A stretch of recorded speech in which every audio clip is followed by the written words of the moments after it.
جی قدرمنو کتونکو دا تاسو مخامخ ګورئ چې دا اور بلیږي او ورسره چې کوم دی نو دا دوه ملګري ناست دي د جوارو نه یې وږي رامات کړي دي او اور یې بل کړی دی او راته یې دې ته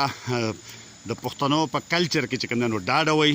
دا ډاډه چې کوم دی نو دا د غنمو هم ورتېږي خو د جوارو دا چې کوم دی دا ډېره زیاته مشهوره ده او پخوا به چې کله خلکو دا ډاډې ورتولې نو دا یو چل به هم کوو پکې چې د پردو بوساړو نه به چې کوم دی نو دغه ماتول د بلۍ ماتولې پردی ونې به چې کوم دی نو راماتولې زیاتتر به دا دیرو نه چې کوم دی نو د خونانو څانګې ماتولې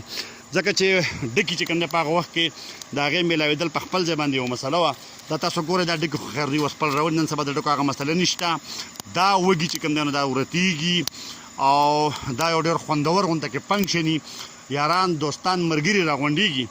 او دغه شانته خوړونو ته به پخوا خلک تلل ډاډې به یې ورتولې دا دیرو په غاړه به یې ورتولې ځکه چې هلته به ډکي میلاوېدل خو اوس خو ډکي خرڅېږي هم او هر ځای کې تقریبا موجود دي دا ډاډه چې کوم دا وږي چې ورتېږي نو دا زمونږ شهاب خان د کراچۍ نه راغلی دی زمونږ ملګری دی زمونږ ورور دی او د شهاب خان سره بیا نور ملګري چې کوم دی دوه راغلي دي هغه دا دي او دا سپیشلی دی چې کوم دا پروګرام دلته سیټ کړی دی په دې ځای کې نو شهاب خان کراچۍ والا ملګرو ته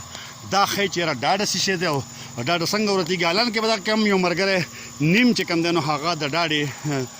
له خوند نه چې کوم دی نو مخکې نه هم خبر دی دا وږي تاسو وګورئ دا وراته شوي دي ښه ښایسته خوري جي تاسو راته خپل نوم ووایه تاسو ډاډې ته په کوم نظر باندې ګورئ څنګه ګورئ یاره جي دا زما نوم خو باچا خان دی او د دې کلي اوسېدونکی یم خو زیاتو په پردیس کې هم وخت تېر کو او د ډاډې ځان له یو خوند دی او ځان له یو خوند دی او یو سړی چې د دې شي نه خبر نه وي که نه او زمونږ خو د بچپن نه واله چې واړه وو جو هم به دغه ډاډې وي چې کله کلي ته راشو او د دې وږو موسم وي نو اوس هم شهاب خان نه به چکدره کې وي چې به یې ډاډې ورته یې هلکان وي په مخه سیده دلته راړو وي ډاډې له او دې ځان له یو خوني او ځان له یو مزه او دا موسم هم نن ماشاءالله ښه مزېدار دی د وږو د خوراک ورځ هم ده نن شهاب خان موږ سره موجود دی شهاب خان د ډاډې په حواله باندې تاسو څه وایئ او څنګه تاسو خو وږی هم په لاس کې نیولی ډېر مزدار او ریک شوی ده ډېر ښایسته دې ته څنګه ګورئ تاسو نو دا به مخکې موږ دلته ډېره موده مخکې په خوله دا ملګري به وو د بچپن ملګري به وو ډېر خوندونه مو هم ترې اخېسته نو اوس زموږ دا کم ملګري چې دي د کراچۍ نه راغلي دي نو ما وی راځئ چې نن د دې ډاډې ډېره موده پس خوندونه ترې واخلو دا ډاډه یو ډېر مشهور سیز دی او دغه وږي تاسو ګورئ دا ملګري چې کوم دی نو ورته او دا هلکه دا یو پکې زما په خیال چې ګورئ اوسو درنه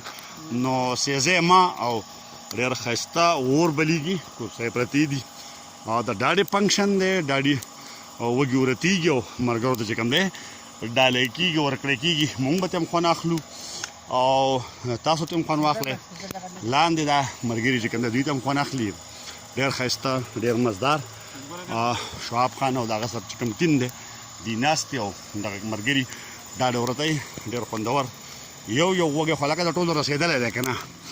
او نور دا د تاسو وګورئ ډېر مزېدار چې کوم دی نو ورتېږي انګار هم مزېدار دی پخوانی نه دی او ډېر ښایسته اور بل شوی دی دغه ډاډه ده چې جوار دي او خلک ته خوند اخلي